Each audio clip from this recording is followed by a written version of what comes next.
అందరికీ నమస్కారం. ఈరోజు ఉదయమే ఎందుకని మాట్లాడవలసి వచ్చిందంటే, నిన్న ఆకివీడు మున్సిపాలిటీలో చాలా స్పష్టంగా ఓవర్వెల్మింగ్ మెజారిటీతో రామాలయం పునర్నిర్మాణానికి అక్కడ మున్సిపల్ కౌన్సిలర్స్ అందరూ ఆ సర్వసభ్య సమావేశంలో ఎక్స్ అఫిషియో మెంబర్గా నేను వెళ్ళాను. సర్వసభ్య సమావేశంలో క్లియర్ అయింది. వెంటనే మరి మతి చెలించిన ఒక మాజీ మ్యాజిస్ట్రేటు, మరి కొందరు అక్కడి అన్యమతస్థులు, అంటే ఏ మతమైనా ఓకే, కానీ హిందూ మతానికి సంబంధం లేని వారు, ఒక ఆయన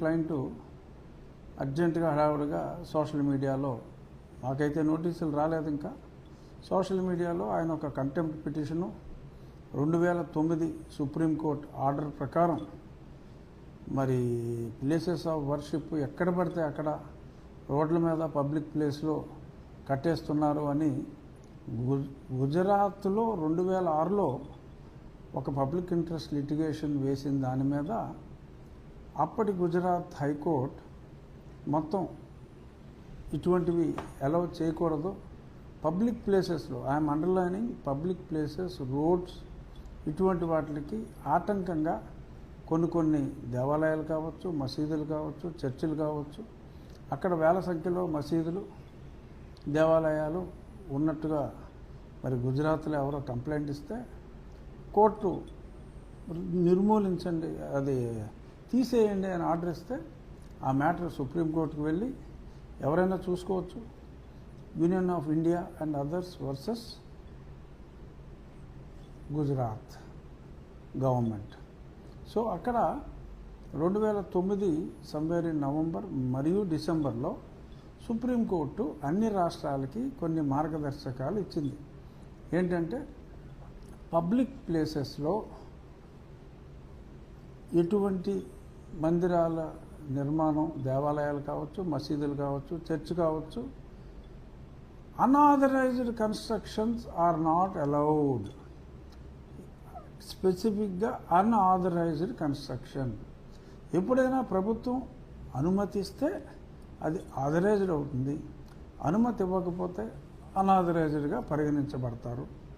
ఇక్కడ మొన్న జడా శ్రావణ్ కుమార్, నేను కూడా కోర్టుకు వెళ్ళినప్పుడు మా తరపున నేను కూడా ఆర్గ్యుమెంట్ చేసినప్పుడు ప్రభుత్వ న్యాయవాదులతో కలిపి జడా శ్రావణ్ కుమార్ అడిగింది ఏంటంటే, ఆ రూల్స్ ఫాలో అవ్వాలి అని మాత్రమే పేర్కోవటం జరిగింది.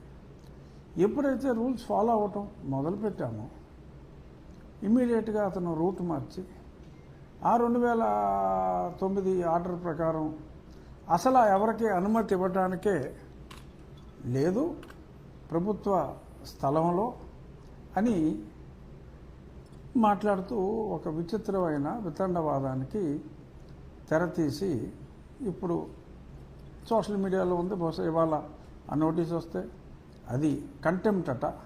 సో ఆ కంటెంప్ట్ విచారణకు వస్తే నేను ఏదైతే సమితి తరపున అప్లికేషన్ ఇచ్చామో ఆ సమితి గౌరవాధ్యక్షుడిని నేను కాబట్టి ఓకే. సో డెఫినెట్గా నేను పర్సనల్గా కూడా వెళ్తాను. ఇక్కడ స్పష్టంగా చెప్పవలసింది ఏంటంటే, 2013లో దీనికి కొంత amendment, not only for public